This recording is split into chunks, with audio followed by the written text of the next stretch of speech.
Shalom,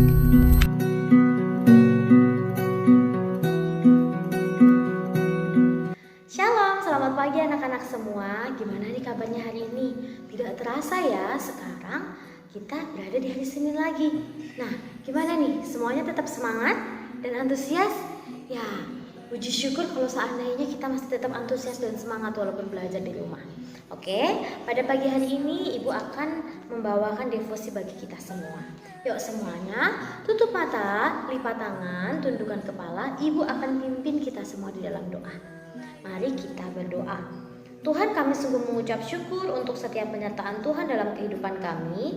Karena pada pagi hari ini ya Tuhan, kami bisa berkumpul bersama-sama untuk berdevosi ya Tuhan Yesus.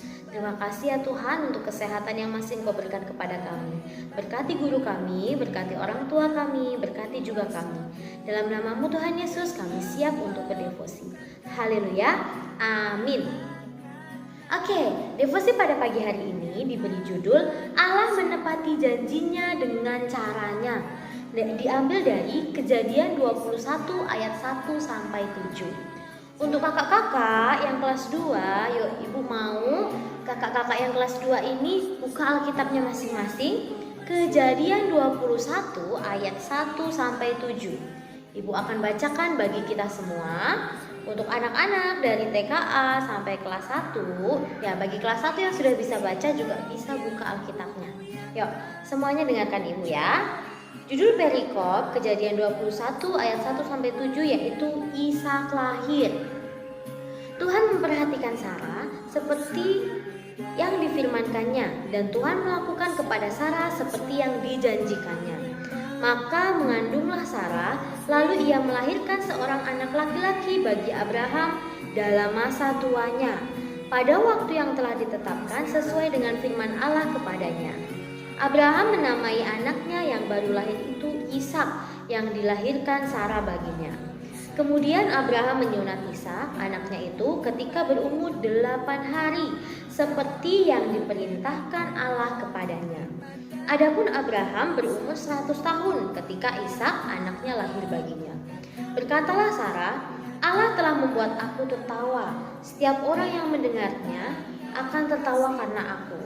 Lagi katanya, siapakah tadinya yang dapat mengatakan kepada Abraham, Sarah menyusui anak? Namun aku telah melahirkan seorang anak laki-laki baginya pada masa tuanya. Nah, di sini siapa yang belum tahu dengan kisahnya Abraham dan Sarah? Ya. Jadi Abraham dan Sarah itu adalah orang tua Ishak. Nah, kira-kira tadi ada yang mendengarkan? Tadi Abraham umurnya berapa ya? Iya, benar. Ya, jadi saat Ishak lahir, umur Abraham itu 100 tahun. Ya, kalau zaman sekarang 100 tahun itu udah kakek-kakek, nenek-nenek gitu ya. Coba deh kalian perhatikan ya. Untuk kalian yang masih punya kakek dan masih punya nenek, biasanya umur 80, umur 90 itu sudah tua sekali, sudah renta sekali ya. Nah, tapi apa? Dalam Alkitab inilah ya, tiada yang mustahil bagi Tuhan ya. Dengan umur 100 tahun, Abraham bisa memiliki anak. Nah, saat itu ya Abraham 100 tahun, tapi Sarah waktu itu 90 tahun. Ya, bedanya cuma 10 tahun, benar. Tapi 90 tahun itu juga sudah tua sekali. Nah, kalian bisa tanya nih sama kakek kalian atau nenek kalian yang ada di rumah. Nenek umurnya berapa? Nah, kalian boleh tanya ya, kakek umurnya berapa? Kalau kakek sama nenek kalian yang masih umur 70, 80 itu saja sudah tua. Apalagi siapa? Bapak Abraham dan Ibu Sarah pada zaman itu. Mereka sudah tua sekali. Nah, harusnya kalau sudah tua seperti itu ya, itu tidak bisa lagi memiliki anak ya. Kalau yang wanita atau nenek itu sudah menopause. Menopause itu tidak bisa memiliki anak lagi ya, karena dia sudah tidak subur lagi. Itu seharusnya ya, sesuai dengan pemikiran manusia pasti itu tidak mungkin. Tapi apa?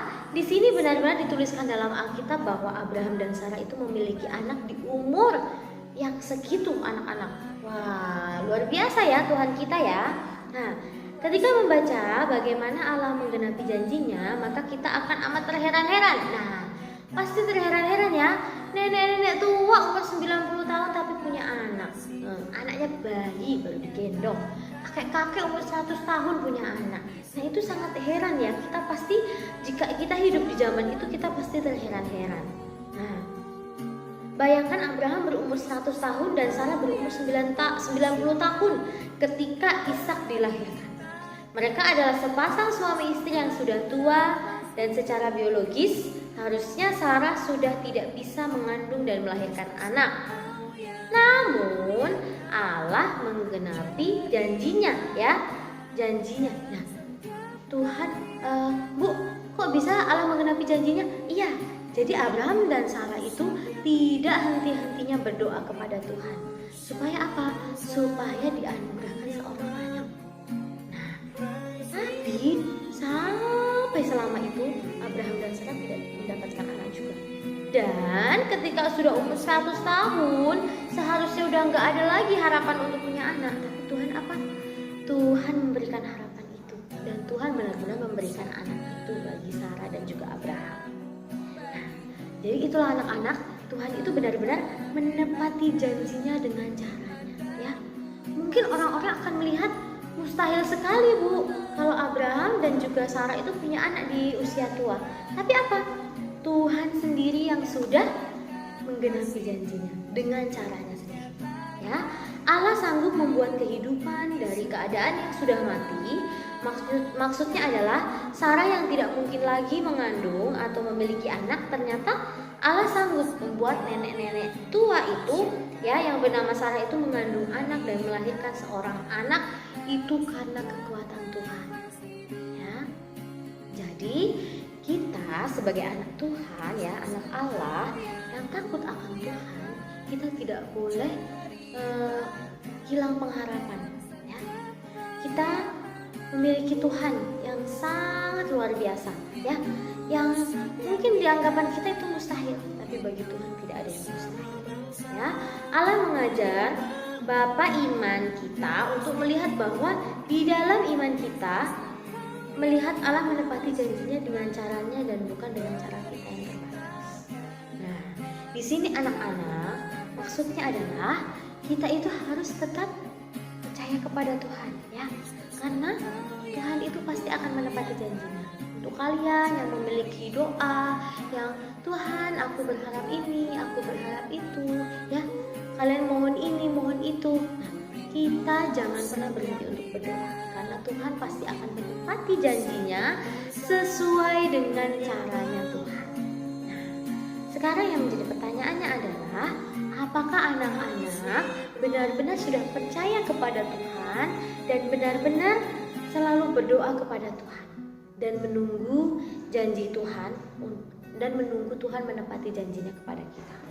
Nah, satu pertanyaan yang perlu dijawab dalam hati kita masing-masing yaitu, anak-anak, bagi Allah tidak ada yang mustahil, padahal bagi kita itu mustahil. Nah, jadi itu yang menjadi pertanyaan ya. Tuhan, kok bagi Tuhan gak ada yang mustahil, padahal bagi siapa yang mustahil? Bagi kita ya. Bagi kita padahal mustahil sekali, tapi Tuhan membuatnya menjadi tidak mustahil. Nah, apa yang harus kita lakukan? Anak-anak, Allah memberikan kesempatan kepada kita ya untuk melihat bahwa Ia bekerja di dalam doa-doa kita. Kita diundang untuk mendoakan banyak hal supaya kita bisa melihat bahwa Allah lah yang akan mengerjakan rencananya yang nyata bagi kita semua. Ya, mungkin ada yang berdoa, Tuhan aku mau ini, Tuhan aku mau itu. Tapi melihat kondisi keluarga mungkin itu tidak memungkinkan ya. Kita yakin dan percaya pasti tidak ada yang mustahil bagi Tuhan.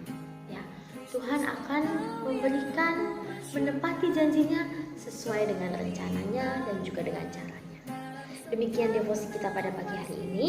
Kiranya dapat mengingatkan kita semua untuk selalu berdoa kepada Tuhan, memohon harapan hanya kepada Tuhan, bukan kepada yang lainnya. Oke. Oke semuanya, devosi kita pada pagi hari ini selesai. Ibu akan pimpin kita semua di dalam doa. Yuk semuanya tutup mata, lipat tangannya, kita berdoa. Tuhan, kami sungguh mengucap syukur Tuhan karena pada pagi hari ini kami bisa mendengarkan devosi tentang Abraham dan juga Sarah ya Tuhan Yesus, yang selalu setia kepadamu ya Tuhan, untuk berdoa, memohon permohonan yang hanya daripadamu saja Tuhan. Karena kami yakin ya Tuhan Yesus, Engkau menepati janjimu ya Tuhan sesuai dengan caramu ya Tuhan Yesus. Terima kasih ya Tuhan, kiranya Engkau teguhkan hati anak-anak kami, agar anak-anak kami terus berdoa dan berharap hanya kepada Tuhan saja. Terima kasih Tuhan, ampuni segala dosa dan kesalahan kami. Kami akan melanjutkan kelas kami yang lainnya, pembelajaran kami yang lain pada hari Senin ini. Dalam nama-Mu kami sudah berdoa dan mengucap syukur. Haleluya, amin. Ya, demikian devosi pada pagi hari ini. Tuhan Yesus memberkati. Dah.